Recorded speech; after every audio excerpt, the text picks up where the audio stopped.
The rain tapped against the kitchen window as Catherine Wilson poured herself a glass of water, her hands trembling not from the cold but from anxiety. Her phone screen still displayed the message from Tyler sent an hour ago. "Come to the living room, we need to talk." No hello, no mom, just a command as if she were someone who worked for him. Catherine stared at those words, trying to decipher their meaning. Perhaps he wanted to discuss fixing the leaking roof, or maybe share news about his job interview last week. A flutter of hope rose in her chest. Perhaps he might even ask about her doctor's visit, the one where her blood pressure readings had concerned the physician enough to increase her medication. She smoothed down her cardigan, tucked a strand of graying hair behind her ear, and walked toward the living room, her footsteps echoing in the hallway that suddenly felt longer than it had for the past 35 years in this house. The house she had paid for. The house where she had raised her son alone after David died of a heart attack 8 years ago.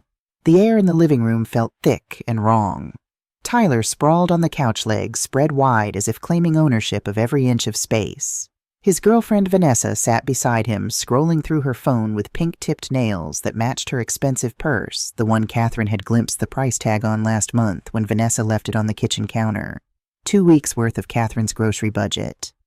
Vanessa didn't even look up when Catherine entered. Catherine lowered herself into the old armchair, David's reading chair, feeling its familiar embrace. "What's going on?" Her voice emerged quieter than intended, as if her body already sensed the need to make herself smaller. Tyler didn't smile. No pleasantries, no cushioning what was to come. "We need money, $3,000, by the end of the week." Catherine's stomach dropped like an elevator with snapped cables. $3,000 for what? Vanessa finally looked up, her eyes sharp as broken glass. "Bills, credit stuff, you know how it is." Catherine's gaze shifted to her son's face, searching for some recognition, some acknowledgement of the absurdity. Tyler sighed, already annoyed. "Mom, you live under this roof. You eat the food we buy. You use the electricity. The least you can do is help out." Each word tightened the invisible band around Catherine's throat. "This roof," she managed, voice strained against the pressure. "This house that I paid for. The house where I raised you alone after your father died." Tyler didn't blink. "That was then. This is now." Vanessa leaned back and crossed her arms, her blonde hair catching the light as she tilted her head with calculated insolence. If she can't contribute, maybe she should find somewhere else to stay. The words struck Catherine like a physical blow. She turned to Tyler, waiting for him to defend her, to tell Vanessa she had gone too far. But he just sat there, nodding slightly as if Vanessa had suggested something perfectly reasonable. Catherine stood slowly, her legs unsteady beneath her. She didn't yell. She didn't cry. She simply turned and walked back to her bedroom, her heart hammering against her ribs like a prisoner demanding release. By the time she closed the door behind her, a realization had crystallized in her mind. This wasn't her home anymore, and she wouldn't beg to stay. The walls of her bedroom seemed to close in the same walls she'd painted yellow when Tyler was 5, because he said they reminded him of sunshine. How many sacrifices had she made, mistaking them for expressions of love? The braces Tyler needed in middle school that had her working night shifts at the grocery store. The laptop he'd begged for in college that had her skipping meals for 2 months to afford. The trip to Mexico last year that Tyler and Vanessa had wanted, she'd given them $800 without hesitation. They'd sent a single postcard, "Wish you were here." But they had never once asked if she wanted to join them. Catherine had never asked for that money back. She had never even mentioned it. Yet somehow she now owed them. She crossed to her closet, her movements mechanical yet purposeful. On the top shelf behind a stack of old blankets rested a small metal box. She pulled it down, wiped the dust from its lid, and opened it. Inside lay her important papers, the house deed bearing her name alone, David's life insurance policy that had kept them afloat after his death, bank statements from the account she'd opened for Tyler when he turned 18, an account where she remained listed as a co-owner. Catherine examined each document slowly, reality crystallizing with each page. Tyler owned nothing, not the house, not the car she had co-signed for, not even the phone plan he used. Everything traced back to her, and he had no idea. She'd always thought being a good mother meant giving everything. That's what her own mother had taught her, what society had reinforced. Put your kids first. Shield them from struggle. Ensure they never face the hardships you endured. So Catherine had given and given and given. When Tyler was 22 and couldn't find work, she paid his rent for 4 months without complaint. When Vanessa moved in and wanted to redecorate, Catherine bought the furniture. When they claimed they were struggling, she paid their car insurance, their phone bills, their groceries. She told herself it was temporary, that once they got on their feet, things would balance out. But they never did. Instead, Catherine had made herself smaller. She stopped meeting friends for lunch because she couldn't afford it. She canceled her gym membership that had been her one indulgence. She rotated the same 3 outfits because new clothes felt like an undeserved luxury. Meanwhile, Tyler and Vanessa posted photos online, fancy dinners, new shoes, weekend getaways, and Catherine smiled at each image, convincing herself she was proud they were happy. But inside, something was breaking. She had given so much of herself that she had disappeared. She wasn't a person anymore, just a wallet, a backup plan, a resource to tap when things got difficult. And the worst part, she had allowed it. She had said yes every time, even when she wanted to say no, even when it hurt. The turning point had come 6 months earlier. Catherine had returned from the pharmacy with her prescriptions for high blood pressure. She'd set them on the counter, and Vanessa had noticed the receipt. "Wow," she'd laughed, flipping her hair. "That's expensive." Tyler had glanced over Vanessa's shoulder. "You should really get the generic ones, Mom. Cheaper." Catherine had opened her mouth to explain that she had gotten the generic ones, but Tyler had already walked away. No concern for her health.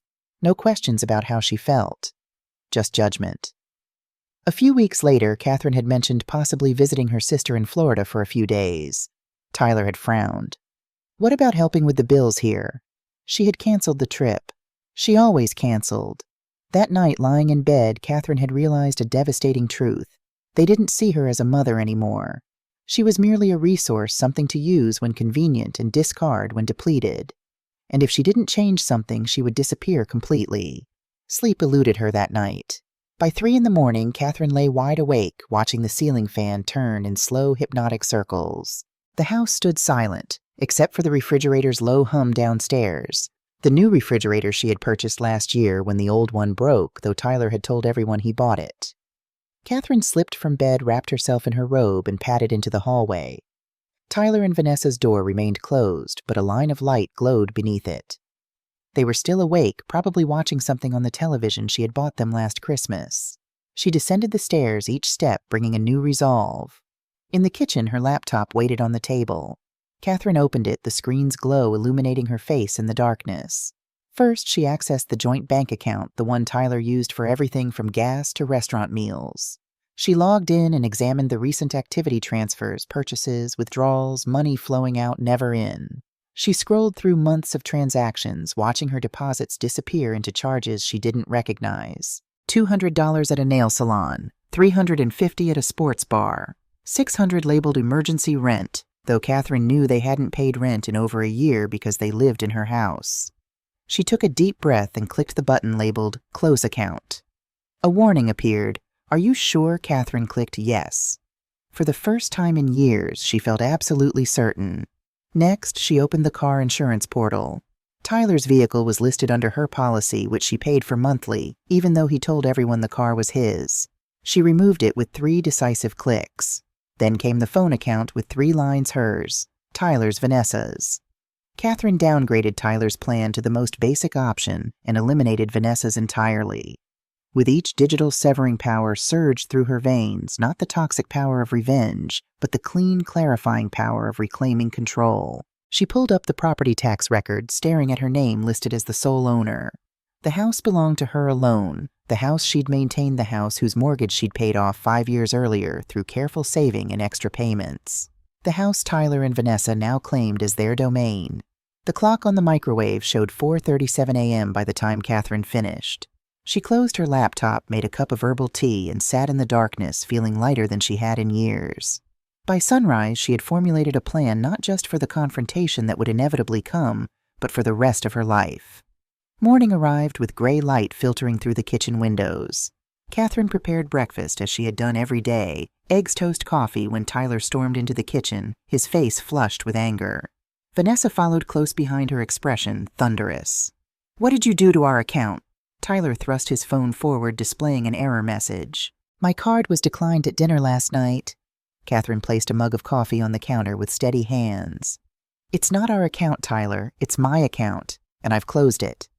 And my phone doesn't work." Vanessa's voice rose to a shrill pitch. What did you do? I paid for that line, Catherine replied, her voice quiet but firm. I'm not paying for it anymore. Tyler's mouth opened and closed several times before words emerged. You can't just do that. We're family, Catherine smiled sadly.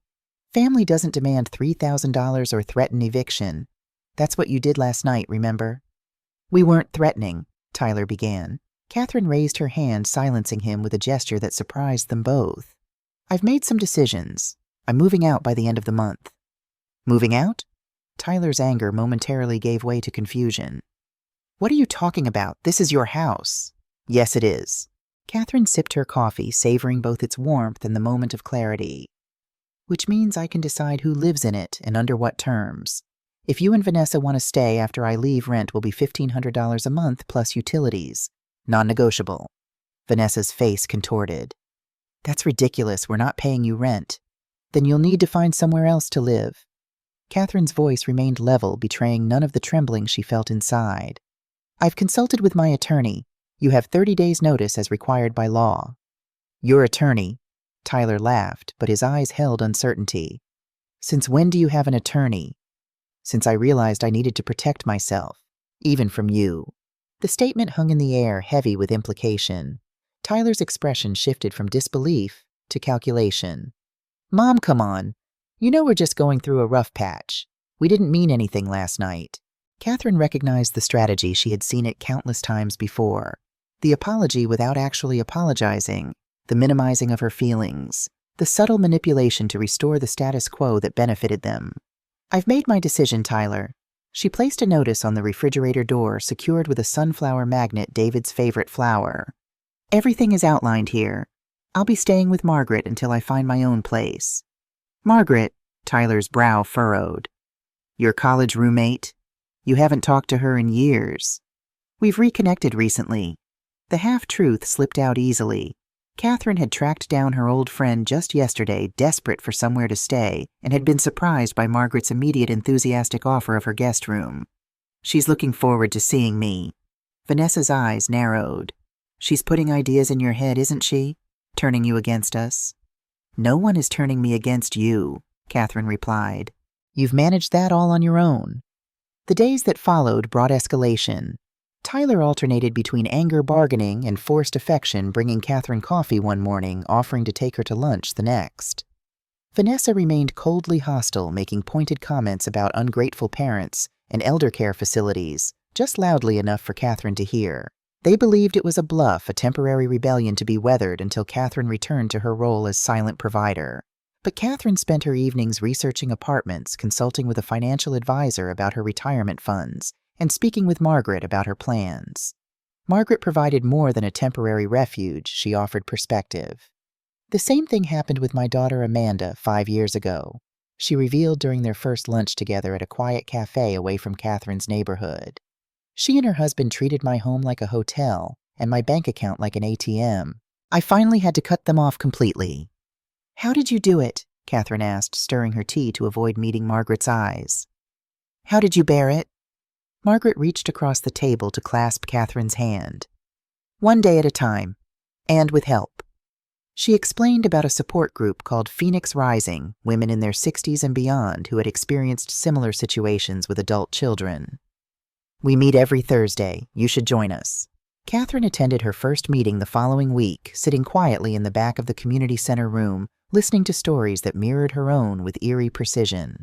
Linda, a 70-year-old widow with short silver hair and a warm smile, spoke about her son taking out credit cards in her name. Eleanor described how her daughter and son-in-law had moved in temporarily and stayed for 7 years, contributing nothing. Barbara tearfully recounted signing over her house to her son, only to have him sell it and place her in a nursing home.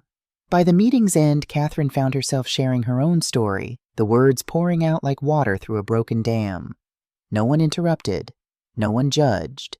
They simply nodded in understanding, offering the validation she had craved for so long.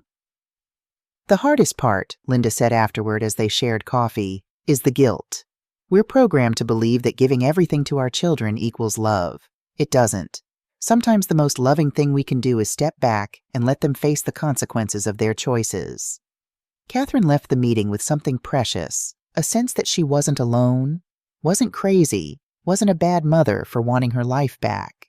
She returned home to find Tyler waiting, his expression conciliatory. "Mom, we need to talk about this moving thing." He began, his tone carefully reasonable. "It doesn't make sense financially. You know how expensive apartments are now? Why pay rent somewhere else when you own this house?" Catherine set down her purse. "Because I'm not welcome here unless I pay." Tyler winced. "That's not what we meant. You twisted our words." "Did I pay up or leave? Those were your exact words, Tyler." "I was stressed. We have bills piling up." Catherine nodded. "I understand stress. I've been stressed for years supporting you and Vanessa while you take luxury vacations and buy designer clothes." Tyler's facade of reasonableness cracked. "So that's what this is about. You're keeping score. Parents are supposed to help their kids." "Yes, they are, but there's a difference between helping and enabling, between support and exploitation." Catherine moved toward the stairs, signaling an end to the conversation. "My decision stands. I'm moving out on the 30th, and you'll either pay rent or find somewhere else to live." Tyler followed her, his voice rising. "Where are we supposed to go on such short notice? We can't afford a place right now." Catherine paused on the stairs, turning to face her son. "That sounds like a problem you and Vanessa will need to solve together, just like adults do." The confrontation escalated when Tyler told his Aunt Catherine's sister-in-law, Susan, a carefully edited version of events painting Catherine as irrational and potentially suffering from early dementia. Susan called immediately, her voice laced with concern that poorly masked her judgment. "Catherine, Tyler is worried sick about you," she began. "He says you're acting erratically threatening to make them homeless. That's not like you." "Did he mention demanding $3,000 from me?" Catherine asked calmly. "Or telling me to leave my own home if I couldn't pay up?" A pause. "Well, no, but did he mention the $800 I gave them for their Mexico trip last year? Or the furniture I bought when Vanessa moved in? Or the car insurance I've been paying?" "Catherine, I'm sure there's been misunderstandings on both sides," Susan hedged. "But making them homeless seems extreme." "I'm not making anyone homeless, Susan. I'm charging rent for my property significantly below market rate, I might add. They're adults with jobs. They have options." The conversation ended with Susan promising to stay out of it. But Catherine knew the family gossip machine had already engaged. By evening, she had received 3 more calls from relatives, each beginning with concern and ending with thinly veiled accusations of maternal failure. Only her brother Robert saw through Tyler's manipulation. "Kathy," he said when he called, "I know that boy better than he thinks. What's really going on?" Catherine told him everything, not with anger or bitterness, but with the simple clarity of truth. She described the years of financial drain, the emotional dismissal, the gradual erosion of her identity until she became nothing more than a convenient resource. Silence filled the line when she finished. "Kathy," Robert finally said, his voice heavy with emotion, "I had no idea. I'm sorry. I should have known better." "How could you have known?" Catherine asked. "I never told anyone. I was too ashamed." "Ashamed of what?" "Of failing as a mother, of raising a son who sees me as an ATM rather than a person." "You didn't fail, Kathy. You gave too much, there's a difference. And it's not too late to change the dynamic." Robert offered to help with her move, and more importantly to stand as a united front against Tyler's campaign to paint Catherine as unstable. He called a family meeting at his home, inviting key relatives who had been influenced by Tyler's narrative. The gathering began tensely. Tyler arrived with Vanessa, both dressed immaculately, projecting an image of responsible adulthood at odds with Catherine's irrational behavior. They clearly expected the family to side with them to pressure Catherine into backing down. They hadn't anticipated Robert's methodical dismantling of their story. "Before we discuss Catherine's decisions," he began, placing a folder on the coffee table. "Let's review some facts. Here are the property records for the house solely in Catherine's name. Here are bank statements showing her deposits and Tyler's withdrawals.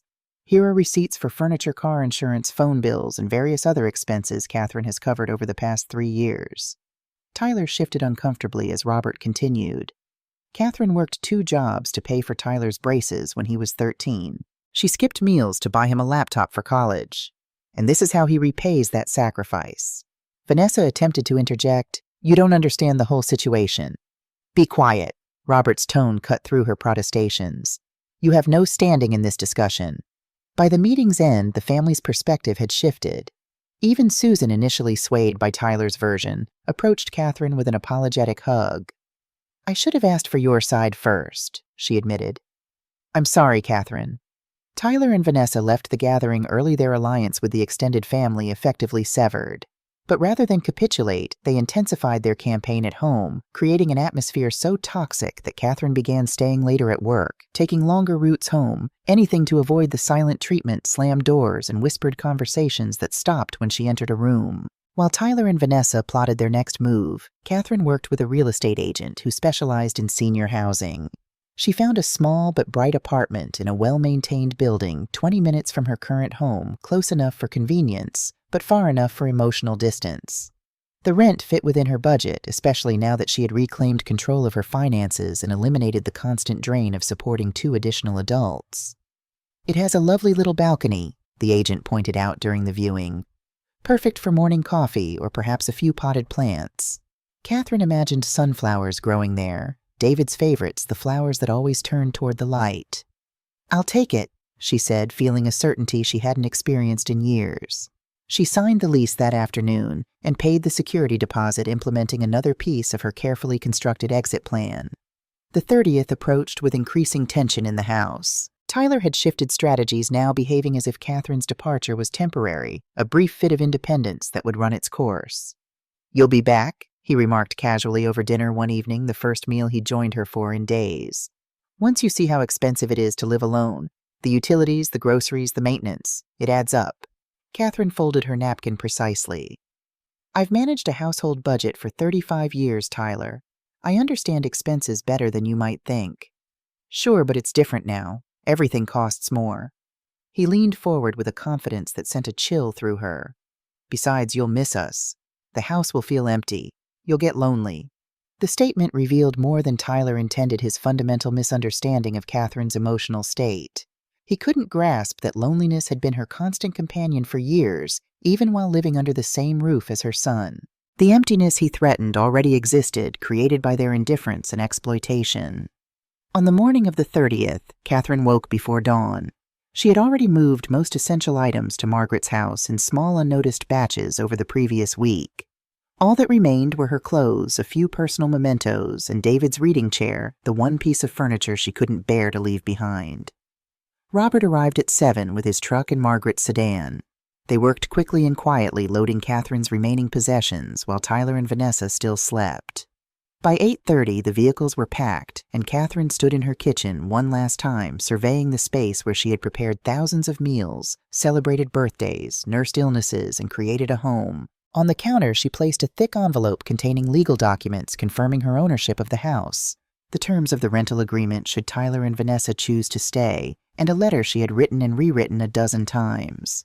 She secured it with the sunflower magnet, certain it would be the first thing they noticed. Inside that letter, Catherine had poured out truths she had never spoken aloud. "Tyler, when you were small, you once asked me what love looks like. I told you love is action, not words. For 35 years, I've tried to show my love for you through every action, from sitting up with you when you had fevers to sacrificing my own dreams so you could pursue yours. But I made a critical mistake. I taught you that love means giving without expecting anything in return. I taught you that my value lies only in what I can provide for you. That isn't real love. That's unhealthy dependency, and I bear responsibility for allowing it to develop. Enclosed are legal documents confirming ownership of the house and other assets. I'm not punishing you. I'm teaching both of us a lesson we should have learned long ago. Healthy boundaries create healthy relationships. If you choose to stay in the house, monthly payments should be directed to my new bank account. If you choose to move, please notify me so I can arrange for rental or sale of the property. I will always love you, Tyler. But from now on, I'm going to love myself too. Mom." Catherine traced her fingers along the counter's edge, saying a silent goodbye to the home she had built. Then she walked out the front door without looking back, joining Robert and Margaret, who waited beside the loaded vehicles. "Ready?" Robert asked, his expression gentle. Catherine glanced at the house one last time, the house where she had raised her son, loved her husband, and gradually lost herself. "Yes," she said, her voice steady and clear. "I'm ready." As they drove away, Catherine didn't cry. Tears would come later in private moments when the magnitude of her decision fully registered. For now, she felt only the lightness of shackles finally broken and the quiet certainty that she was at long last steering her own life. Catherine's new apartment occupied the third floor of a well-maintained brick building with large windows and a wrought iron fire escape that doubled as access to her small balcony. Sunlight streamed through east-facing windows each morning, a natural alarm clock she found far more pleasant than the muffled arguments and door slamming that had become her wake-up call in recent months. The space was approximately one-third the size of her house, yet paradoxically felt more expansive.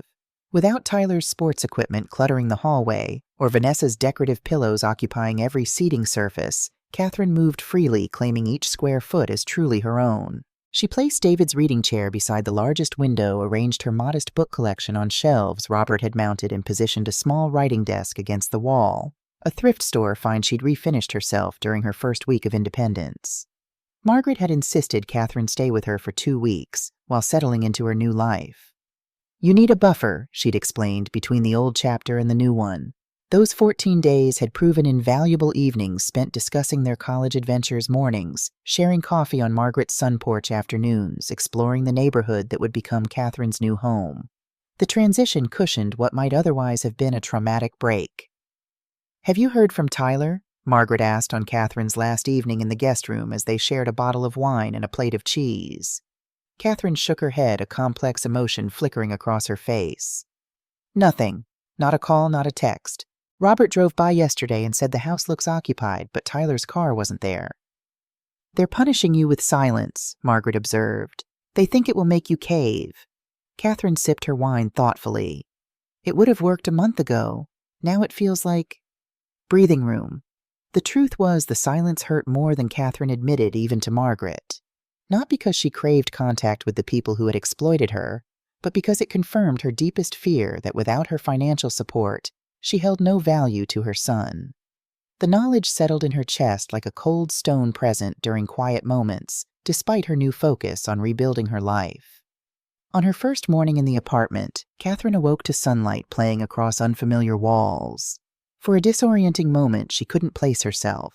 Then reality returned with a mixture of liberation and vertigo.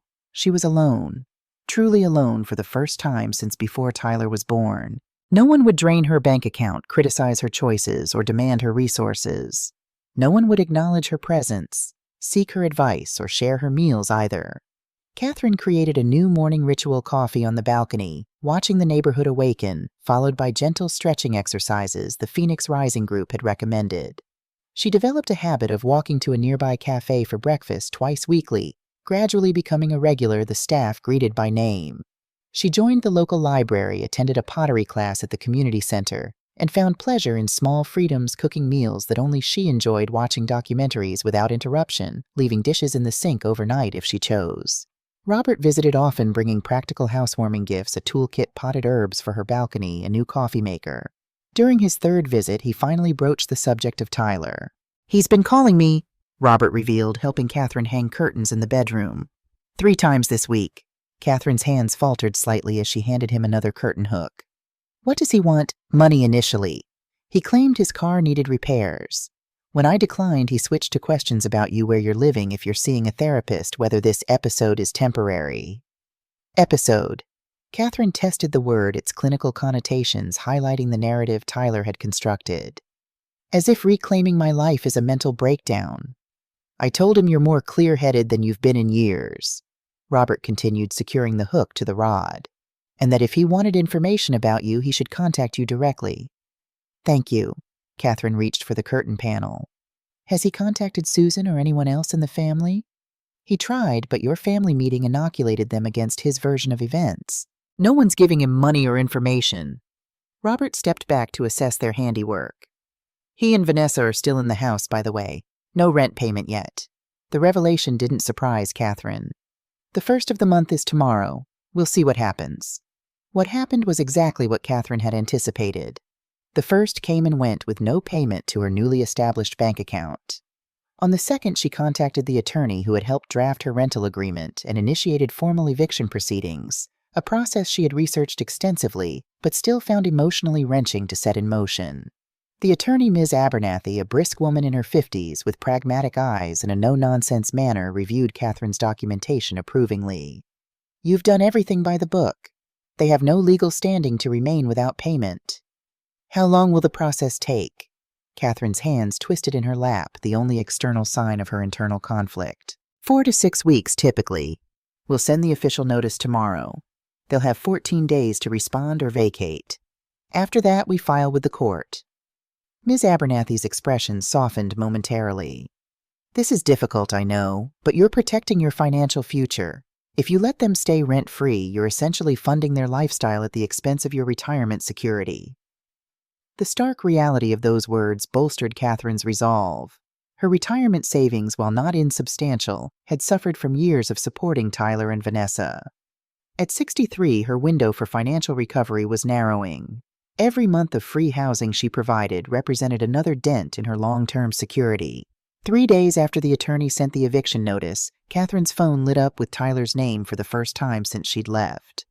Her heart lurched at the sight, a Pavlovian response of mingled hope and anxiety. She let it ring 3 times, using those seconds to center herself, then answered with a calm she didn't entirely feel.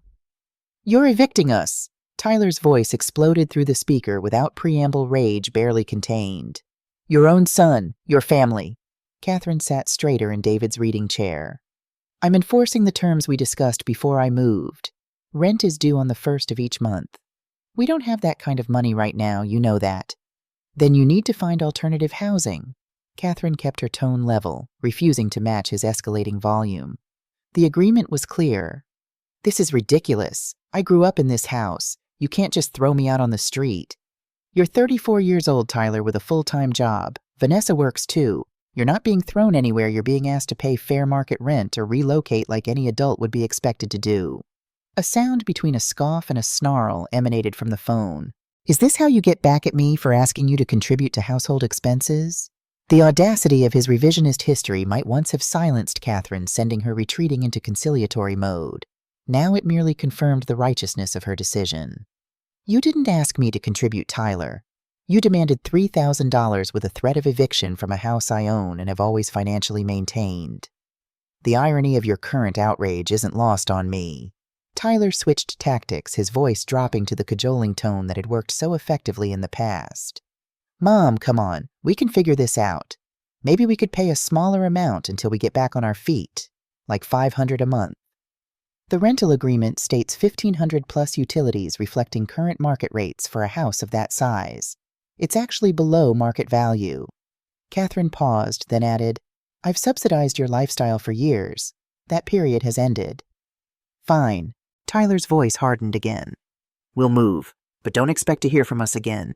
You've chosen money over family." The accusation was designed to wound, to trigger the maternal guilt that had always been Tyler's most effective weapon. Catherine felt its sting, but recognized it as manipulative rather than truthful. "I've chosen self-respect over exploitation. I hope someday you'll understand the difference." She ended the call before Tyler could respond, her hands trembling slightly as she set down the phone. The conversation replayed in her mind as she prepared dinner, dissecting each exchange, questioning whether she'd been too harsh. By evening's end, however, a strange peace had settled over her. She had spoken her truth without anger or cruelty, maintained her boundaries without collapsing, and prioritized her needs without apologizing. Small victories, perhaps, but significant ones.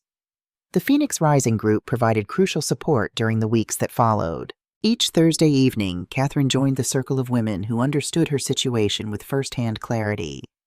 Linda, the 70-year-old with the warm smile, had become a particular friend, often arriving early or staying late to share private conversations. "My son moved out of state after our financial separation," Linda revealed during one such moment. "Didn't speak to me for 14 months. I thought my heart would break from missing him." Catherine, who had just received confirmation that Tyler and Vanessa had been served with formal eviction papers, felt the words like a physical touch. "How did you bear it?" Linda's eyes crinkled with hard-won wisdom. "I built a life that fulfilled me. I discovered that maternal love doesn't have to be a vacancy sign with my worth determined by how much I give away. When Brian finally called, I was whole enough to love him properly with boundaries intact." That night, Catherine added a new element to her evening routine. Before bed, she wrote in a journal Margaret had given her, not focusing on Tyler or her pain, but documenting moments of joy, strength, or discovery she'd experienced that day. The practice forced her to recognize her progress, rather than dwelling on loss. 2 days later, Robert called with news. "Tyler contacted me again," he began. "He and Vanessa are separating. Apparently she's moving in with her sister in Columbus." Catherine absorbed this information unsurprised, yet still affected. "What about Tyler?" "He claims he's looking for an apartment, but asked if he could stay with me temporarily. I said no." Robert's voice carried no apology. "He needs to figure this out on his own." The conversation confirmed what Catherine had long suspected. Vanessa's interest in Tyler had always been contingent upon the lifestyle Catherine subsidized. Without free housing and financial support, the relationship had quickly deteriorated. She felt a flash of maternal protectiveness toward Tyler, then reminded herself that at 34, her son needed consequences more than protection.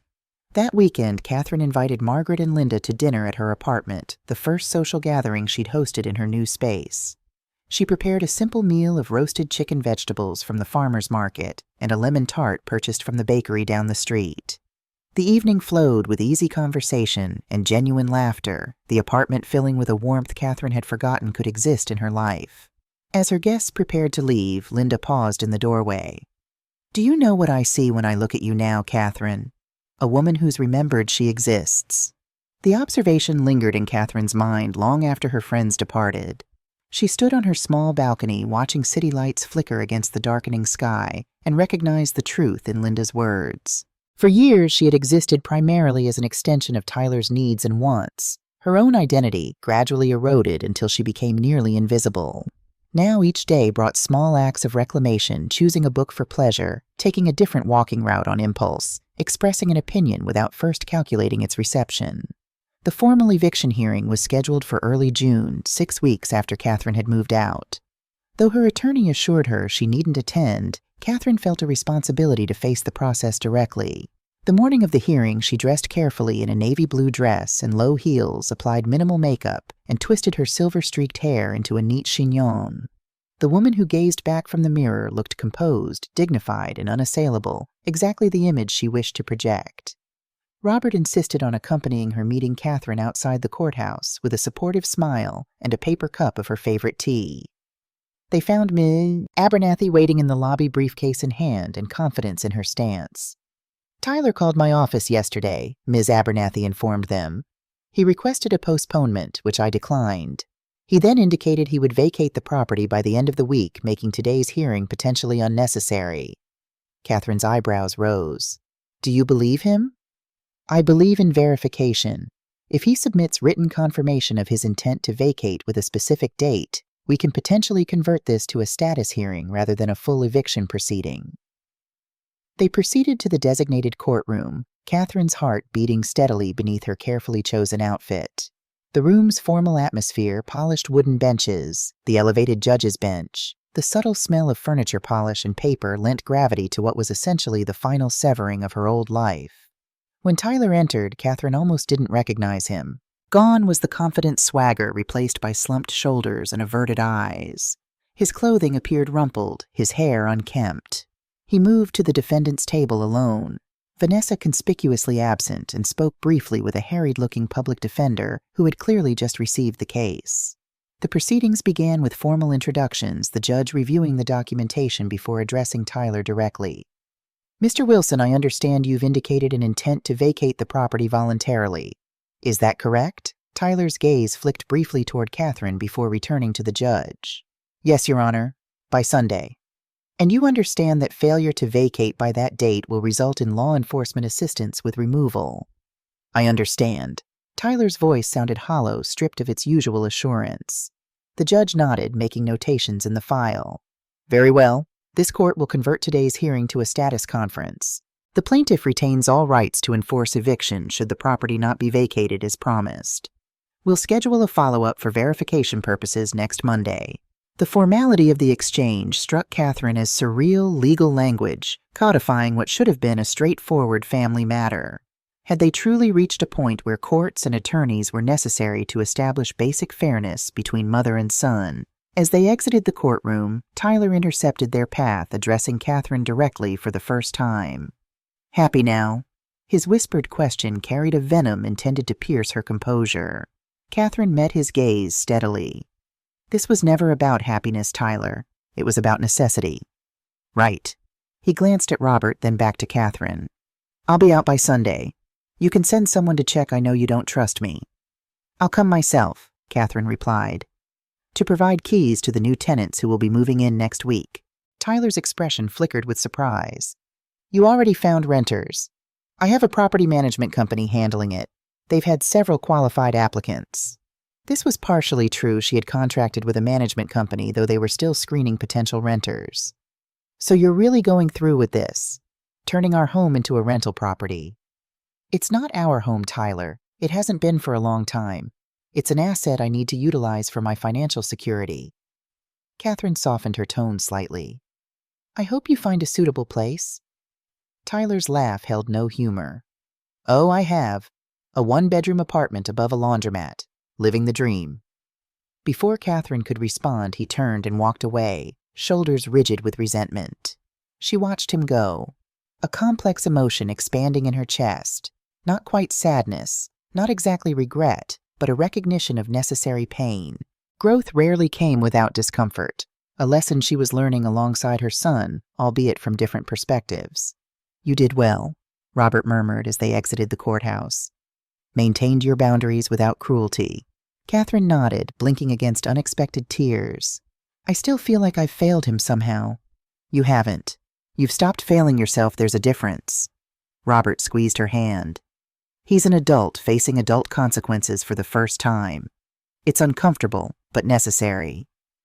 That weekend, Catherine arrived at her former home accompanied by Robert and a representative from the property management company. They found the house largely empty with scattered debris suggesting a hasty departure. Tyler had taken most of the furniture items Catherine had paid for, but hadn't included in her inventory of personal possessions, along with electronics, kitchenware, and decorative items. We'll need to do a deep cleaning before showing to prospective tenants, the property manager noted, surveying water stains on the ceiling and scuff marks on walls. And some minor repairs. Catherine moved through the rooms slowly, memories surfacing with each step. The kitchen where she'd taught Tyler to make pancakes, the living room where they'd opened Christmas presents, the hallway where she'd marked his height on the wall each birthday. The house contained the physical history of their life together, joyful moments that existed alongside the more recent pain.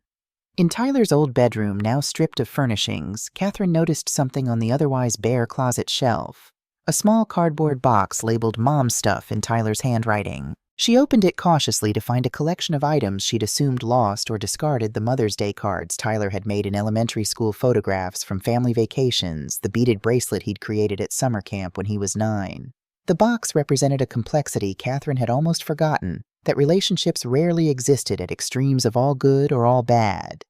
The son who had exploited her financially was the same boy who had carefully preserved these tokens of connection. The realization didn't change her decision, but added a dimension of nuance to her understanding of their ruptured bond. She placed the box in her car before leaving a small bridge between past and present that she wasn't yet ready to cross, but couldn't bear to abandon. The property management company found suitable tenants within 2 weeks, a young couple with steady jobs and excellent references who signed a 2-year lease. The rental income significantly eased Catherine's financial concerns, creating a buffer that allowed her to increase her retirement contributions and occasionally indulge in small luxuries, a theater ticket, a new sweater dinner at a restaurant she'd always wanted to try. Summer unfolded with unexpected pleasures. Catherine planted herbs and sunflowers on her balcony, their bright faces following the sun's arc each day. She joined Linda for morning walks through a nearby park, their conversations ranging from books to politics to childhood memories. She volunteered at the community library, shelving books 2 afternoons weekly and gradually forming connections with the staff and regular patrons. Phoenix Rising continued to provide essential support, though Catherine found herself transitioning from recipient to provider of wisdom as newer members joined. Her story, financial exploitation, followed by emancipation, resonated with women at various stages of similar journeys. She spoke with an authority born of experience, offering practical advice about separate bank accounts and emotional guidance about weathering the inevitable guilt. The hardest part, she told a newcomer named Julia, who trembled with anxiety over reclaiming her finances from an adult daughter, isn't setting the boundary. It's maintaining it through the silence, the accusations, the character assassination that follows. But on the other side of that pain is a life that belongs to you again. As July blazed into August, Catherine established routines that anchored her new life pottery class on Mondays, library volunteering on Tuesdays and Thursdays, Phoenix Rising meetings on Wednesday evenings, walks with Linda most mornings. The rhythms created a framework within which she rediscovered parts of herself, long subordinated to Tyler's needs, her love of classical music, her talent for watercolor painting, her preference for spicy foods that Tyler had always rejected. She heard nothing from her son, though Robert occasionally provided sparse updates gleaned from mutual acquaintances. Tyler had started a new job at a woodworking shop. He had moved to a different apartment slightly larger than the first. He had cut his hair short and grown a beard. These disconnected facts formed an incomplete portrait of his life, like puzzle pieces without the connecting edges. Catherine recorded these details in her journal without interpretation, acknowledging the maternal instinct to construct meaning from fragments, while resisting the urge to create a narrative that might not exist. She couldn't know Tyler's internal journey any more than he could fully comprehend hers. They were separate people now in ways they had never been before, an independence both painful and necessary. In September, an unexpected encounter altered the careful equilibrium Catherine had established. While shopping at a farmer's market 12 blocks from her apartment, she glanced up from a display of heirloom tomatoes to find herself face to face with Tyler. Neither had anticipated the meeting, evident in Tyler's startled expression and Catherine's momentary speechlessness. He looked different, thinner, with the promised beard and shorter hair. The designer clothes had been replaced by worn jeans and a plain work shirt with a logo Catherine didn't recognize. Most striking was the absence of the entitlement that had previously characterized his posture and expression. He appeared smaller somehow, but also more solid. "Mom?" he acknowledged with a slight nod, uncertainty evident in his stance. "Tyler." Catherine's pulse accelerated, but her voice remained steady. "You look well?" He shrugged, glancing down at his cart containing basic groceries, rice beans, frozen vegetables, the shopping of someone on a tight budget. "You too. You look, happy." "I'm learning how to be," Catherine admitted, the honesty surprising them both. "How are you adjusting?"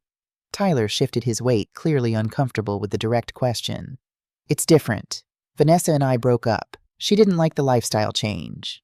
The statement carried no bitterness, only a matter-of-fact recognition of reality. Catherine nodded, unsure how to respond. Part of her wanted to express sympathy, while another part acknowledged the natural consequence of a relationship built on financial comfort rather than genuine connection. "I found a job at Hartman's Woodworking," Tyler continued, filling the awkward silence. "Making furniture, custom pieces. It's not what I planned, but I'm good at it. Dad would have liked it." The mention of David created a momentary bridge between them, shared memory of a man who had valued craftsmanship and honest work. "He would have," Catherine agreed. "He always said you had talented hands." Another pause, this one less strained than the first. Tyler gestured vaguely toward the exit. "I should go. My roommate's waiting in the car." "You have a roommate?" The detail surprised Catherine. Tyler had always insisted on his own space. "Jason. He works at Hartman's too. We split the rent on a 2-bedroom near the warehouse district." Tyler offered this information without defensiveness, simply stating his new reality. "It's actually okay. Better than living alone." "I'm glad," Catherine said, and meant it, "that you're finding your way." Tyler looked as if he might say more, then simply nodded. "Take care, Mom." Catherine watched him navigate through the market crowd, a strange ache expanding in her chest. Not regret for her decisions, but recognition of the distance that now existed between them, a necessary space for growth that nonetheless carried its own particular sorrow. That evening, sitting on her balcony among the thriving sunflowers, Catherine wrote in her journal about the encounter. She described Tyler's changed appearance, the absence of Vanessa, his new job, and living arrangement. She noted his calm demeanor, lacking both the hostile defensiveness and manipulative charm he had alternated between during their last interactions. Most significantly, she recorded the moment when he'd mentioned David reaching for common ground rather than leveraging the past as a weapon. Were these signs of genuine change or merely adaptation to reduced circumstances? Catherine couldn't know, and the uncertainty created both hope and caution within her. The maternal instinct to interpret any positive sign as redemption warred with the hard-won wisdom that true change required more than superficial adjustments to external conditions. The following week, a small package arrived at Catherine's apartment, A plain brown box with no return address but Tyler's handwriting on the label. She opened it carefully, unsure what to expect, and found a hand-carved wooden box inside. Approximately 6 inches square, it featured an intricate sunflower design on the lid, each petal precisely rendered in varying wood tones. Inside lay a short note in Tyler's handwriting. Made this at work. Thought you might like it. T. The gift carried no demands, no implied reconciliation, no emotional manipulation, just a simple offering acknowledging her known preference. Catherine placed it on her writing desk, a tangible reminder of possibilities not yet realized, but perhaps not entirely lost. Linda noticed the box during her next visit, running her fingers over the detailed carving. Beautiful craftsmanship.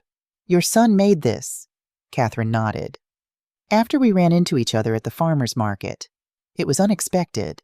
A peace offering. Linda's eyebrows raised slightly. I'm not sure. Maybe just acknowledgement.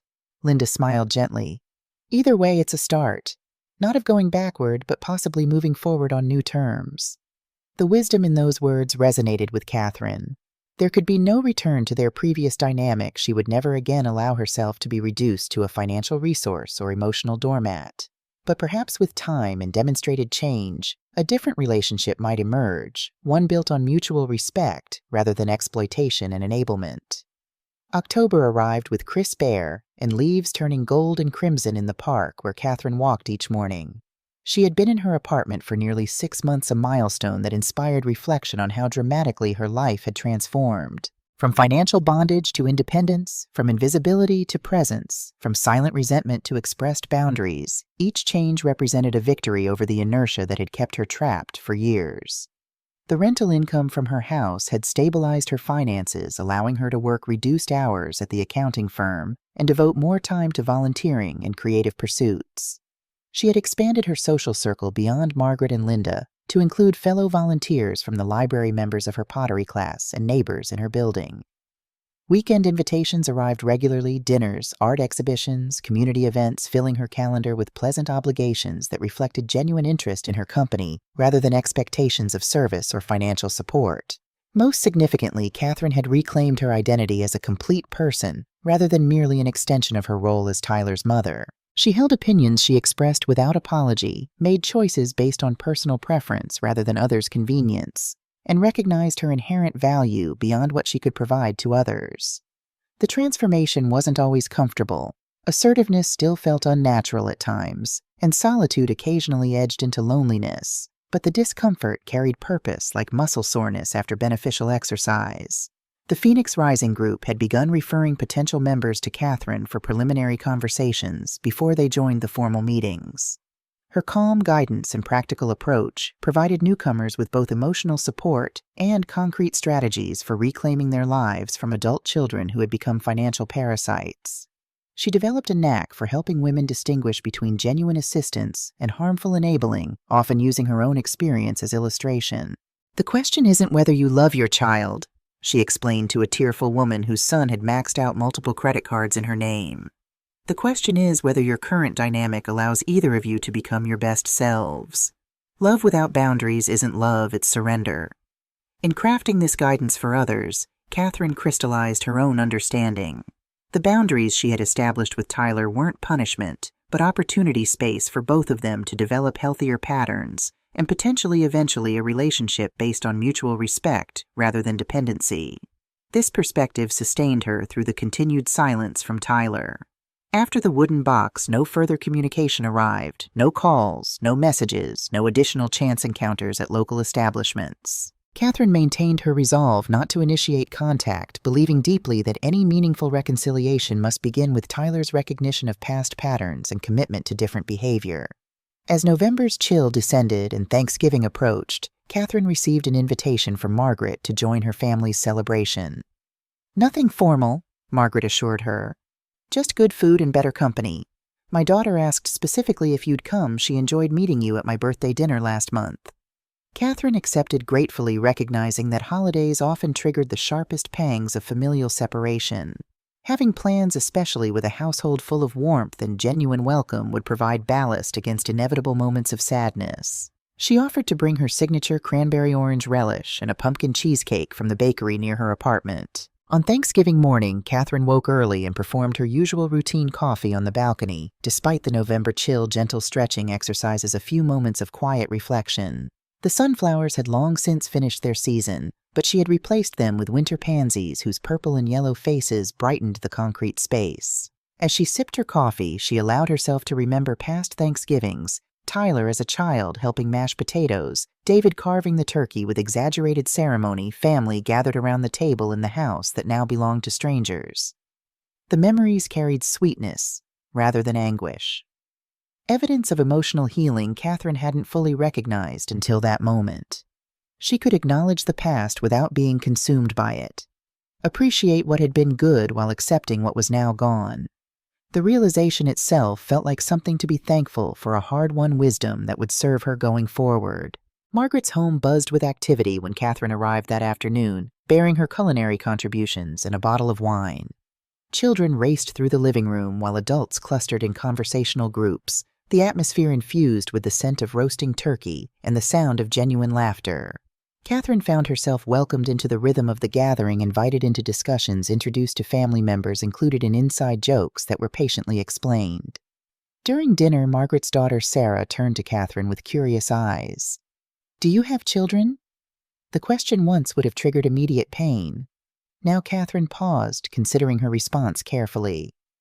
"Yes, a son, but we're not close anymore." Sarah nodded, understanding reflected in her expression. "That must be hard." "It was," Catherine acknowledged with a small smile. "But I'm okay now." Later that evening, driving home through quiet streets illuminated by occasional holiday displays, Catherine reflected on her response. "I'm okay now." 3 simple words that contained volumes of personal growth, difficult choices, and incremental healing. She wasn't completely healed, might never be, but she had reached a place of genuine acceptance, rather than raw woundedness. Pulling into her apartment building's parking lot, Catherine glanced up at her windows, where warm light glowed behind curtains she had selected and hung herself.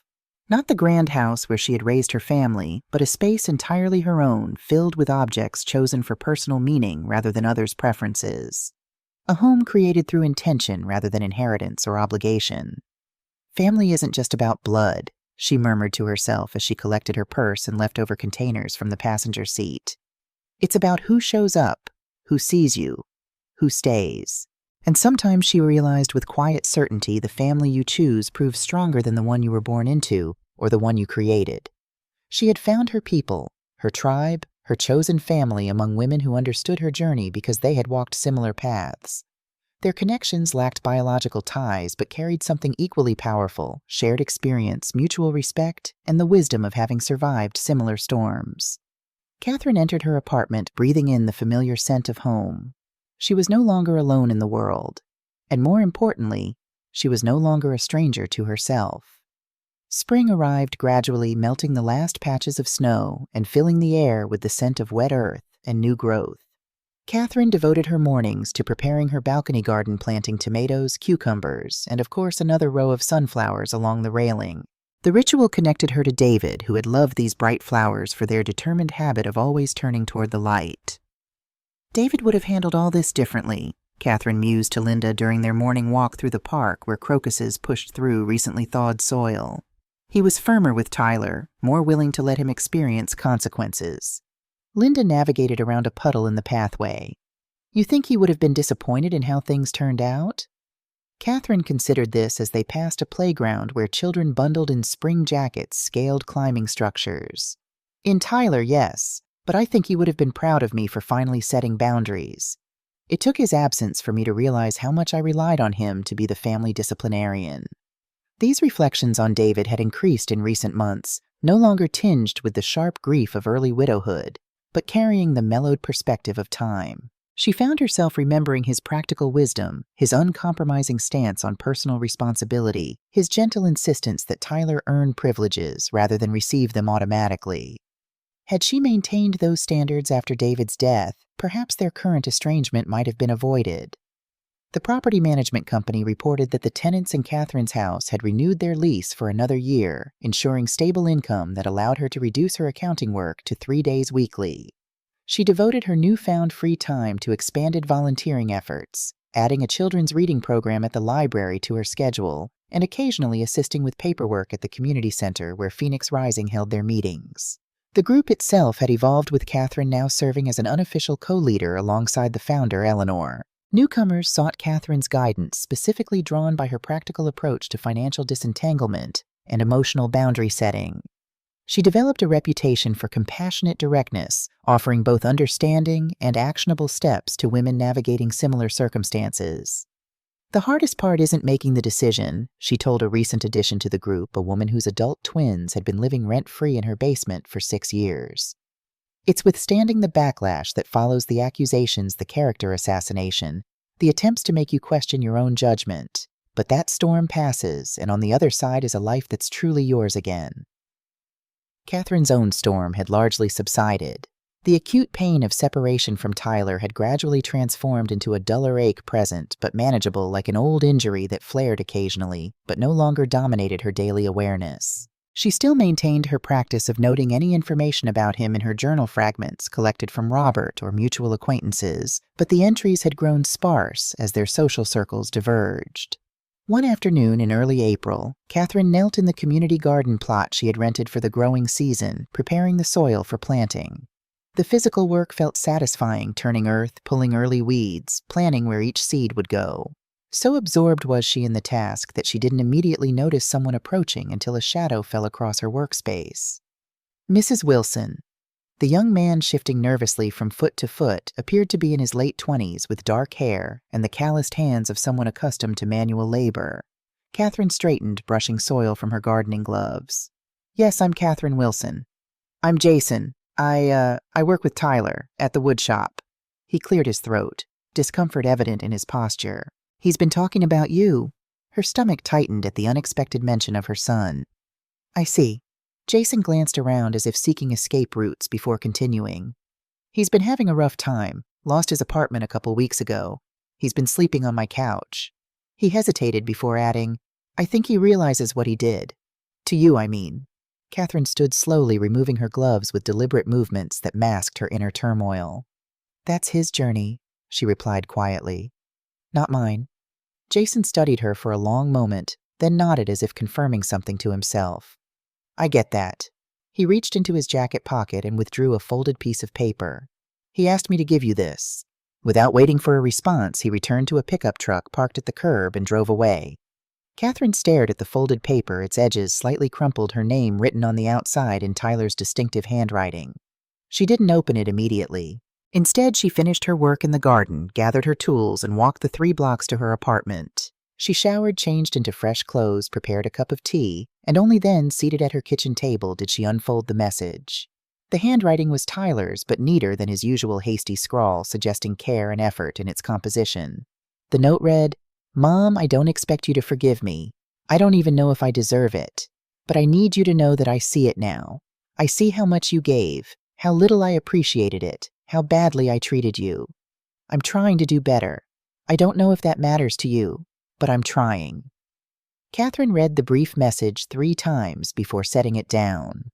Through the kitchen window, she could see her balcony, where the newly planted sunflower seedlings were just beginning to sprout tiny green shoots, pushing through dark soil toward the promise of light. The parallel wasn't lost on her growth second chance's transformation. Yet experience had taught her caution. People often claimed change when faced with difficult circumstances, only to revert once comfort returned. Still, something about the note's simplicity suggested sincerity.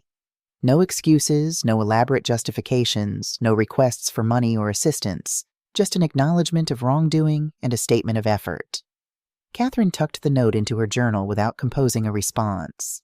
Tyler's journey toward insight was his own, independent of her reaction to it, and whether he succeeded or failed in becoming a better person, she would remain whole, having already chosen herself. The weeks that followed brought no further communication from Tyler or his colleague Jason. Catherine continued her routine's work, volunteering gardening social engagements with her expanding circle of friends. She mentioned the note to Linda during one of their morning walks, but otherwise kept the development private, unwilling to assign it more significance than it might warrant. By early summer, Catherine's balcony garden flourished, tomato plants climbing their wire supports and sunflowers stretching toward the sky. She spent evenings outside reading or simply watching the neighborhood activities below, appreciating the elevated perspective her third-floor apartment provided. The heaviness she had carried for years, the constant anxiety over Tyler's demands, the perpetual guilt over never giving enough, had lifted, leaving her feeling lighter, freer, more present in each moment. On a particularly pleasant evening in late June, Linda suggested they attend an outdoor concert in the park. "Nothing fancy," she assured Catherine. "Just a local band, but the music is sweet and the night air is perfect for it." They spread a blanket on the grass, sipped lemonade from paper cups, and watched fireflies begin their illuminated dance as dusk descended. The band played folk and soft rock covers, their harmonies floating across the gathering of community members who swayed and smiled in appreciation. "This is nice," Linda observed, leaning back on her elbows. "It really is," Catherine agreed, taking in the scene, couples holding hands, children chasing fireflies, elderly neighbors greeting each other with warm familiarity. Linda's gaze settled on Catherine, studying her with the gentle assessment of true friendship. "You seem different these days. Happier." "I am," Catherine acknowledged the realization crystallizing as she spoke it aloud. "I finally figured out that I'm enough just me by myself. That's all I need to be." Linda's smile deepened the creases around her eyes. "Took you long enough?"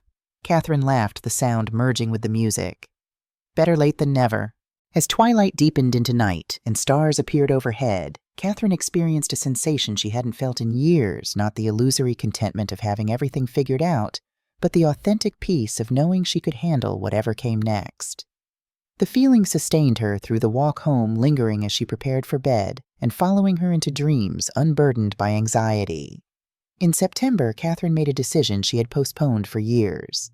She called her sister in Florida and announced she was finally coming for the visit she had canceled when Tyler objected to her absence. Elaine responded with immediate enthusiasm, planning outings and insisting Catherine stay for at least 2 weeks to properly experience the coastal community where she had retired. The trip represented more than a vacation. It symbolized Catherine's complete emancipation from the patterns that had confined her. She had never traveled alone since David's death, always finding reasons or accepting reasons provided by Tyler to remain available, accessible, present for potential needs. Booking the flight, arranging for Linda to water her plants, setting her email to automatic reply, each action reinforced her newfound independence. Catherine spent 14 glorious days with Elaine, walking beaches at sunrise, dining at seafood restaurants overlooking the ocean, laughing until their sides ached over shared memories and inside jokes from childhood. One evening they sat on Elaine's back porch, watching the sunset paint the sky in fiery oranges and pinks, the ocean reflecting the spectacular display. "I'm glad you came," Elaine said, swirling a glass of white wine. "It's been too long." "Much too long," Catherine agreed, breathing in the salt-laden air. Elaine hesitated, then broached the topic they had mostly avoided. "Have you heard from Tyler?" Catherine shook her head. "Just the note he sent with his coworker. And that's okay." Elaine nodded slowly, understanding in her expression. "You did the right thing, standing up for yourself." "I know," Catherine replied, and meant it with a certainty that would have been impossible a year earlier. The sun dipped below the horizon, the sky's color intensifying briefly before beginning its fade to darkness. Catherine closed her eyes, feeling the gentle breeze against her face, and experienced a moment of complete wholeness, not because someone else validated her worth, but because she had chosen her own well-being, and that choice had made all the difference. Upon returning home, Catherine discovered a small package wrapped in brown paper waiting on her doorstep. No return address marked the plain wrapping, but the handwriting on the label was unmistakably Tyler's. She brought it inside and opened it carefully, uncertain what to expect. Inside lay a photograph, old and slightly faded, of herself and Tyler at the beach when he was about 7 years old. Both were smiling, his small hand clasped trustingly in hers as waves crashed behind them. On the back, someone had written, "Sorry, I kept this to remember who we used to be. Maybe one day we can try again." Catherine studied the image, memories washing over her like the ocean in the photograph. She remembered that day vividly, Tyler's delight when waves knocked him over, his infectious laughter, his absolute confidence that she would keep him safe from any danger. That little boy was gone, transformed into a man whose actions had caused her profound pain. Yet the photograph suggested something Catherine had almost forgotten, that relationships exist in layers, with the pain of recent betrayal overlaying years of genuine connection. She placed the photograph in a drawer of her writing desk, not hidden away, but set aside. For now, Catherine had her own life to live, her own happiness to nurture. If Tyler ever truly changed, if he became the kind of person capable of loving without taking, perhaps they might rebuild some form of relationship. But until then, she had finished waiting, finished sacrificing, finished being anything other than exactly who she was. Autumn painted the city in russet and gold leaves, carpeting sidewalks and crunching underfoot during Catherine's morning walks. She maintained her volunteer schedule at the library, attended pottery classes where her skills had progressed remarkably, and continued co-leading Phoenix Rising meetings. Her apartment became a gathering place for small dinner parties with Linda Margaret and other friends who appreciated her cooking and the atmosphere of warmth she created in her modest space. One crisp October morning, Catherine encountered an unexpected sight while shopping in the produce section of her neighborhood grocery store. Tyler stood examining avocados, looking thinner than when she had last seen him. Older somehow, with his hair cut shorter and a beard that hadn't existed before. He glanced up, their eyes meeting across a display of apples and oranges. Neither moved initially, the moment suspended in fluorescent-lit stillness. Then Tyler gave a small, uncertain nod. Catherine returned the gesture, acknowledging his presence without approaching. They didn't speak, the exchange lasting only seconds before Catherine continued toward the checkout with her selections. But the brief interaction carried meaning beyond words, recognition of shared history without denial of intervening pain, acknowledgement without expectation. As Catherine walked away, something shifted inside her, not sadness, not anger, but a sense of closure. She had spent months, perhaps years, waiting for Tyler to change, to apologize, to truly see her. But in that momentary exchange, she realized she no longer needed those things to feel complete. She had already found what she had been seeking: freedom, selfhood, wholeness. And no one could take that away from her. That evening, Catherine sat on her balcony with a cup of tea, watching stars appear one by one in the darkening sky. The air held autumn's distinctive chill, and somewhere in the distance a dog barked intermittently. She reflected on everything that had transpired since that rainy evening when Tyler and Vanessa had demanded $3,000. The pain, the betrayal, the moment she had finally chosen herself over continued exploitation. The realization that crystallized as she sipped her cooling tea felt profound in its simplicity. She had spent her entire life believing that being a good mother meant giving everything away, emptying herself to fill others. But that wasn't love. It was loss. Real love, the sustainable kind, didn't drain or diminish the giver. It honored, nurtured, and protected both parties. Sometimes the most loving action possible was walking away from dynamics that harmed everyone involved. Catherine smiled into the darkness, feeling the truth of this insight settle into her bones. The house behind her stood quiet and peaceful, illuminated only by a single lamp in the living room. For the first time in longer than she could remember, she occupied exactly the space she was meant to fill, not because someone else had placed her there, but because she had chosen it for herself. That choice, simple yet revolutionary, had changed everything. Winter arrived with biting winds and occasional snow that transformed Catherine's balcony into a minimalist landscape of white-covered planters and frost-etched railings. She adapted her routines to the season-moving morning walks with Linda to the indoor track at the community center, replacing gardening with indoor plants that thrived on her sunny windowsills, adding a pottery wheel to her apartment after discovering particular talent for throwing vessels. During the Phoenix Rising holiday party, Eleanor presented Catherine with a small plaque recognizing her contributions to the group. "You've helped more women reclaim their lives in 1 year than most of us manage in 3, Eleanor noted as Catherine accepted the token with surprised gratitude. "Your story resonates because you've walked the entire journey from exploitation to independence to genuine thriving." The acknowledgement touched Catherine deeply, confirming her sense that the pain she had experienced now served a purpose beyond her personal growth. By transforming her suffering into guidance for others, she had created meaning from circumstances that once felt meaningless and cruel. The recognition that her worst experiences could become someone else's lifeline added dimension to her healing process. Christmas approached with its complicated emotions. Catherine's first holiday season completely separate from Tyler, with no attempts at reconciliation from either side. She accepted invitations to celebrate with Margaret's family on Christmas Eve and Linda's extended clan on Christmas Day, appreciating their inclusion while acknowledging the underlying ache of familial fracture. Margaret's daughter Sarah, now familiar with Catherine from several gatherings, asked the inevitable question during a quiet moment in the kitchen. "Will you see your son during the holidays?" Catherine arranged cookies on a serving plate before responding. "No, we haven't reached that point yet." Sarah nodded, understanding in her expression. My cousin went through something similar with my aunt, financial exploitation that ended their relationship for nearly 2 years. But they eventually found a new way to connect. It's different now, but it exists. The conversation lingered in Catherine's thoughts as she helped with dishes and participated in gift exchanges.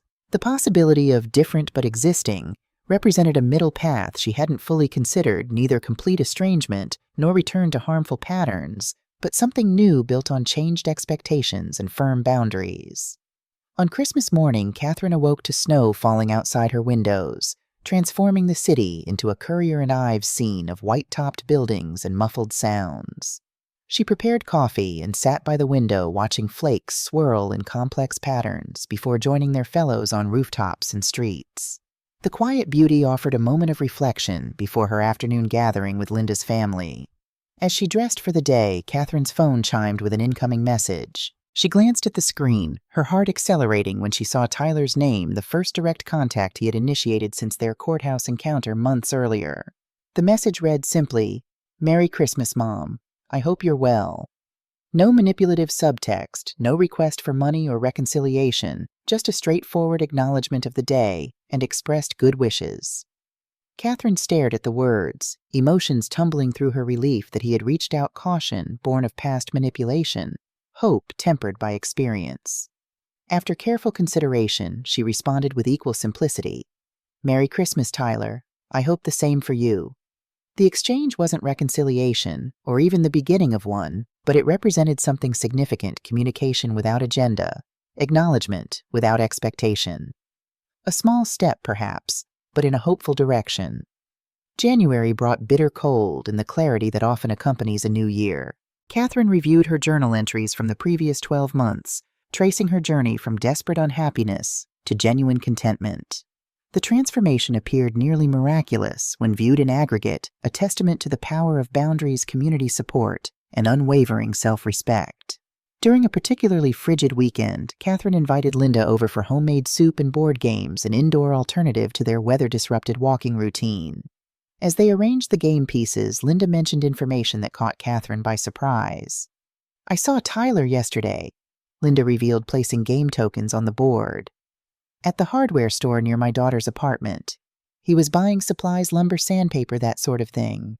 Catherine's hands stilled momentarily. "Did he recognize you?" "Not initially. I introduced myself, hoped that was okay. Said I was a friend of yours." "What did he say?" Catherine tried to keep her tone neutral despite the quickening of her pulse. "Not much at first. Seemed surprised I knew who he was. Then he asked if you were doing well." Linda arranged her game pieces with deliberate focus. "I said you were thriving, actually."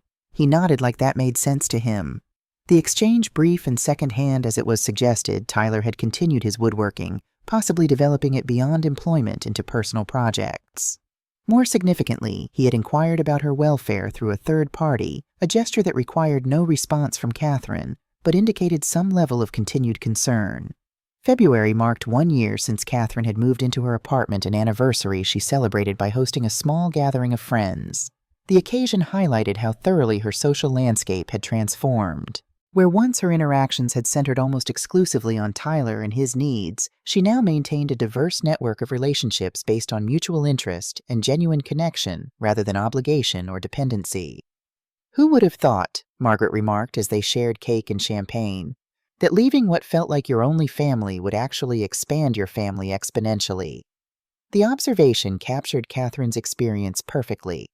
By releasing her death grip on a toxic relationship, she had opened herself to numerous healthy ones.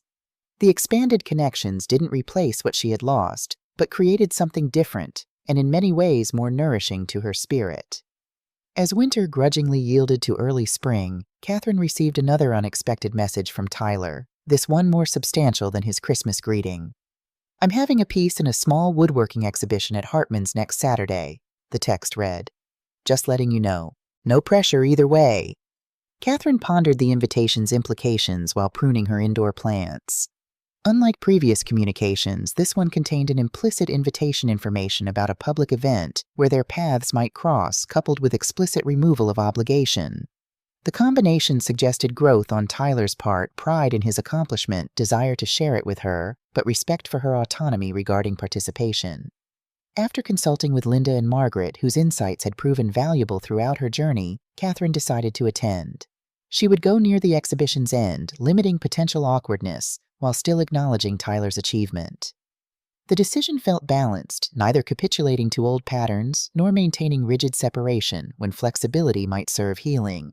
The exhibition occupied Hartman Woodworking's showroom, a converted warehouse space filled with handcrafted furniture and decorative pieces created by the company's artisans. Catherine arrived 30 minutes before closing, moving quietly among the displayed items until she located Tyler's contribution, a writing desk of cherry wood with intricate inlay work featuring, to her surprise, a sunflower motif along the drawer fronts.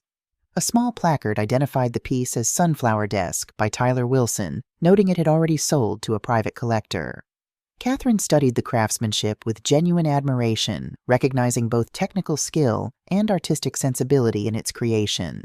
The sunflower design, knowing it represented David's favorite flower and Catherine's balcony garden, suggested the piece carried personal significance beyond mere decoration. She was still examining the details when a voice spoke behind her. "Mom, you came." Catherine turned to find Tyler standing several feet away, respect for her personal space evident in his posture. He wore a button-down shirt and khaki pants more formal than his usual attire, presumably for the exhibition, and carried himself with a quieter confidence than she remembered. "It's beautiful work," Catherine acknowledged, gesturing toward the desk. "You've developed real skill." Tyler's expression held restrained pleasure at the compliment. "Dad would have liked it, I think. He always said there's something honest about working with your hands." The mention of David created momentary connection between them, shared memory of a man who had valued craftsmanship and integrity. "He did say that," Catherine agreed. "Often." A brief silence followed, neither uncomfortable nor easy. Tyler broke it with careful words that seemed rehearsed yet sincere. "I've been wanting to talk to you, not to ask for anything, just to—" He paused, organizing his thoughts. "To tell you that you were right. About everything. I treated you terribly. Took advantage. I see that now." Catherine studied him, noting the absence of the entitled posture that had characterized him for years. "What helped you see it? Living without a safety net, honestly. Having to manage completely on my own." Tyler's laugh held no humor. "Turns out I wasn't very good at adulting without your subsidies." The frank acknowledgement impressed Catherine more than elaborate apologies might have.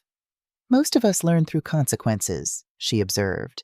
"I should have allowed you to experience them sooner."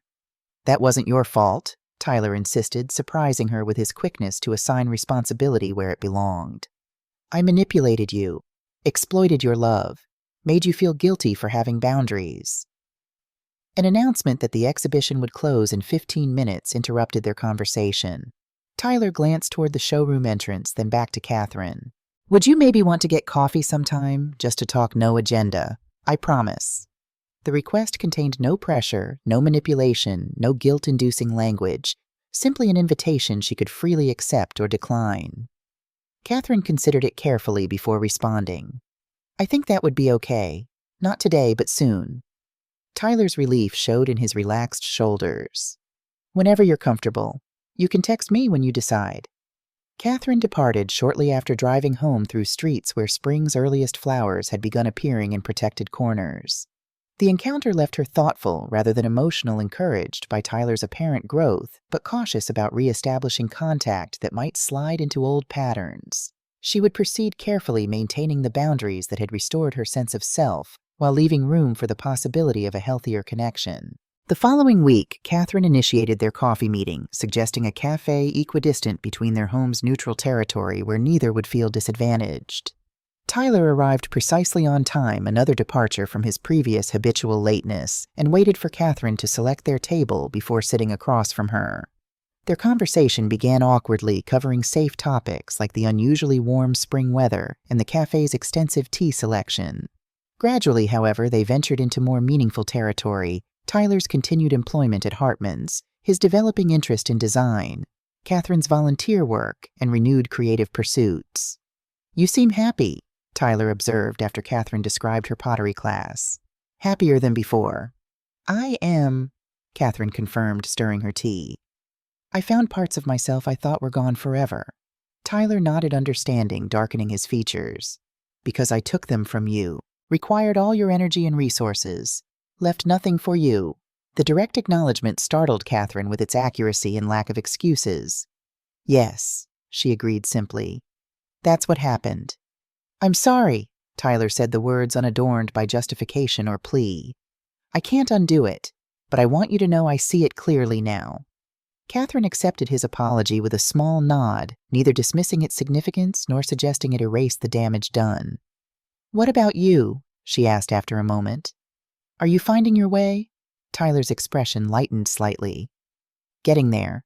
The work helps creating things that last, that have value. And I'm learning to live within my means, finally. It's not always easy, but it's clarifying. As their cups emptied and the conversation reached its natural conclusion, Tyler hesitated before asking, Could we do this again sometime? No pressure if you're not comfortable with it. Catherine considered the past hour, the respectful tone, the absence of manipulation, the willingness to acknowledge wrongdoing without expectation of instant forgiveness. Yes, she decided. Perhaps next month. They established no formal schedule, made no promises beyond that single future meeting. Yet as Catherine drove home, she felt cautiously optimistic about the possibility of a new relationship with her son, not the enmeshed, boundaryless connection of the past, but something healthier built on mutual respect and clear expectations. April unfolded with warming temperatures and increasing daylight that extended Catherine's evening walks through the neighborhood. Her balcony garden flourished once again, tomato seedlings strengthening daily and flower containers exploding with color. She maintained her routine's work, volunteering social engagements, while adding occasional text exchanges with Tyler primarily about neutral topics like his woodworking projects or her community garden plot. Their monthly coffee meetings continued, each slightly more relaxed than the last, as they established new patterns of interaction based on equality rather than exploitation. Catherine remained vigilant for signs of backsliding into old dynamics, but found Tyler consistently respectful of her boundaries, never asking for money assistance or concessions, simply engaging with her as one adult to another. During their third meeting, Tyler mentioned a change in his living situation. I've moved to a better apartment, he explained. Still with a roommate, but in a nicer neighborhood, closer to work. That sounds positive, Catherine replied, pleased by his progress, yet careful not to overpraise what should be basic adult accomplishment. It is, and I'm taking night classes in furniture design at the community college. His expression held pride without arrogance. The company's paying half the tuition. They think I have potential. The information suggested Tyler was building a sustainable life independent of Catherine's resources, exactly what she had hoped would emerge from their separation. His evident satisfaction in these achievements indicated internal motivation rather than performance for her benefit, another encouraging sign. By early summer, their relationship had evolved sufficiently for Catherine to invite Tyler to join her and Linda for the same outdoor concert they had attended the previous year. The invitation represented a significant step, including him in her social circle, albeit in a public setting with Linda's stabilizing presence. The evening proved surprisingly comfortable. Tyler arrived on time, brought his own folding chair as requested, and engaged pleasantly with Linda throughout the performance. He made no demands on Catherine's attention, expressed gratitude for being included, and departed with a simple thank you, rather than pressing for future invitations. He's changed, Linda observed after Tyler had gone. Not completely, that would be suspicious, but meaningfully. You can see it in how he carries himself, how he speaks. Catherine nodded, watching fireflies emerge as dusk deepened. It feels genuine, sustainable. Just remember, Linda cautioned gently, new patterns take time to solidify. Maintain your boundaries while allowing for growth. The wisdom in this balanced approach guided Catherine as summer progressed.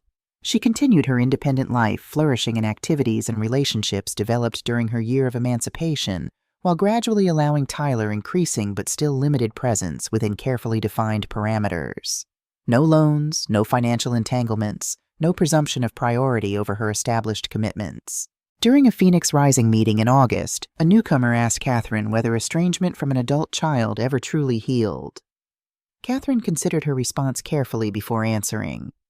I don't think we return to what was before, especially if what existed before was unhealthy. But sometimes with significant change on both sides, something new can grow. Not a restoration, but a creation, a relationship built on different foundations than the original. The insight reflected Catherine's evolving understanding of her connection with Tyler. They would never recreate the mother-son dynamic of his childhood, nor would she want to. That relationship had contained seeds of the exploitation that later flourished. Instead, they were carefully constructing something different, a connection between equals characterized by mutual respect and appropriate distance. In September, Tyler invited Catherine to a small gathering celebrating his promotion to senior craftsman at Hartman's, a position that carried both increased responsibility and compensation. The event would include several co-workers and would be held at a local restaurant rather than Tyler's apartment, maintaining the public setting boundary Catherine still preferred. She attended with cautious optimism, arriving to find Tyler engaged in conversation with a diverse group of colleagues who clearly respected his work and enjoyed his company. The Tyler she observed throughout the evening, considerate of servers, genuinely interested in others' comments, modest about his achievements, bore little resemblance to the entitled young man who had demanded $3,000 under threat of eviction. "Your son is incredibly talented," one coworker told Catherine as they waited near the dessert table. "That sunflower inlay technique he developed has become something of a signature for our high-end pieces." The comment sparked unexpected pride in Catherine, not the reflexive maternal pride that had once caused her to overlook Tyler's flaws, but genuine appreciation for actual accomplishment. He had developed a skill, refined it through dedicated practice, and earned recognition through merit rather than manipulation. The achievement belonged entirely to him, independent of her financial support or emotional sacrifice. As autumn painted the city in russet and gold, once again marking nearly 2 years since Catherine had reclaimed her independence, she reflected on the circular nature of healing. She had begun her journey in profound pain, moved through righteous anger, navigated uncomfortable growth, and arrived at a place of genuine peace, not because circumstances were perfect, but because she had developed the internal resources to handle imperfection with grace. Her relationship with Tyler continued its careful evolution, monthly meals together, occasional text exchanges, gradual integration into appropriate aspects of each other's lives. The boundaries remained clear, no financial entanglements, no expectation that Catherine would prioritize his needs above her own, no pressure for faster reconciliation than felt comfortable to either party. During their October dinner, Tyler shared news that suggested further stabilization in his life. "I'm moving again," he mentioned as they finished their entrees. "Bought a small condo near the workshop. Nothing fancy, but it's mine. Well, mine and the bank's for the next 30 years. The achievement represented significant progress from financial dependency on Catherine to complete self-sufficiency, including the discipline required for mortgage qualification. "That's wonderful," she acknowledged with genuine pleasure. "Home ownership is a meaningful step." Tyler nodded, a trace of his old grin appearing briefly. "Never thought I'd be excited about property taxes and water heater maintenance, but here we are." The joke contained an implicit acknowledgement of his maturation recognition that he had grown into responsibilities he once avoided at Catherine's expense. The self-awareness encouraged her, suggesting the changes she observed extended beyond surface behavior into deeper understanding. As Catherine drove home that evening, she realized something fundamental had shifted within her. The trepidation that had accompanied earlier interactions with Tyler, the vigilant monitoring for manipulation, the careful guarding against emotional exploitation, had largely dissipated. In its place resided cautious trust in both his growth and, more importantly, her own capacity to maintain healthy boundaries regardless of his behavior. The realization crystallized as she parked outside her apartment building and gazed upward at her illuminated windows. She had created this life, this peaceful, balanced existence filled with meaningful work, nurturing relationships, and personal growth. No one had given it to her. No one could take it away. Whatever developed between herself and Tyler moving forward, she would remain anchored in her hard-won self-respect and clarity of purpose. December brought holiday decorations to Catherine's apartment, a small tree adorned with ornaments selected for personal significance rather than others' preferences, greenery woven with lights along her balcony railing, candles that filled the rooms with cinnamon and pine scents. The preparations reflected her reclaimed enjoyment of the season, freed from the tension that had characterized recent holidays. 2 weeks before Christmas, Tyler texted an invitation that represented another step in their evolving relationship. "Having a small holiday gathering at my new place next Saturday. Just a few friends from work and the design class. Would be honored if you'd come, but absolutely understand if it doesn't work for you." The wording maintained the respectful optionality that had characterized their interactions since reconnecting acknowledgement of her autonomy, removal of pressure, genuine desire for her presence without manipulation if she declined. After consideration, Catherine accepted, recognizing the invitation's significance as the first to Tyler's personal space since their estrangement. His condo proved modestly sized but thoughtfully arranged with furniture. She suspected he had crafted himself and walls displaying technical drawings of various woodworking projects. The gathering felt comfortable, a small group of creative professionals engaged in interesting conversation, enjoying simple but well-prepared food, creating an atmosphere of relaxed camaraderie. As Catherine prepared to leave, Tyler walked her to her car through gently falling snow. "Thank you for coming," he said, his breath visible in the cold air. "It meant a lot to have you here." "I enjoyed meeting your friends," Catherine replied truthfully. "They seem like good people." Tyler nodded, hands thrust into his coat pockets against the chill. "They are. They've been part of the rebuilding process for me, learning what healthy relationships actually look like." The statement highlighted perhaps the most significant change in Tyler, his recognition that the dynamics Catherine had escaped had damaged him, as well limiting his capacity for genuine connection.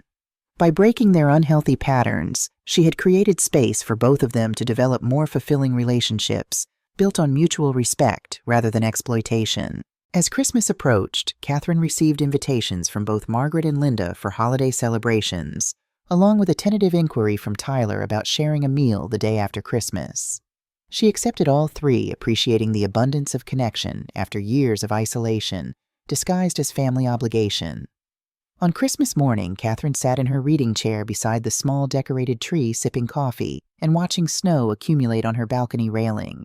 The apartment felt peaceful, filled with soft light and subtle holiday scents. She reflected on the journey of the past 2 years, from desperation to determination, from boundary setting to rebuilding, from isolation to community. The path had not been easy or linear. There had been moments of doubt, periods of grief, instances of backsliding into guilt or uncertainty. Yet each challenge had strengthened rather than diminished her, adding to the foundation of self-respect upon which she had rebuilt her life. Her phone chimed with holiday greetings from friends, including a simple message from Tyler. "Merry Christmas, Mom. Thank you for the second chance I didn't deserve, but am trying to honor." The sentiment captured their current reality perfectly, acknowledgement of past wrongs, without expectation of erasure, gratitude without entitlement, effort without demand for recognition. Not perfect, not complete, but genuine and hopeful.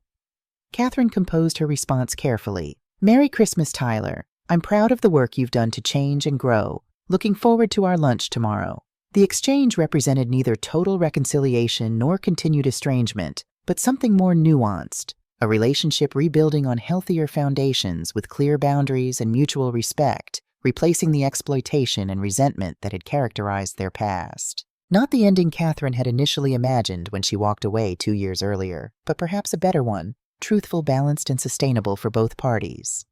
As evening fell and Christmas lights illuminated the snow-covered neighborhood below her window, Catherine raised a glass of wine in a private toast, not to perfect resolution or fairy tale endings, but to the messy, complicated, beautiful reality of chosen boundaries and earned connections. To the knowledge that love, genuine love, honors both giver and receiver. To the freedom that comes from being exactly who you are meant to be, without apology or compromise. To the simple, powerful truth that she was whole, she was enough, and she was never going back to anything less.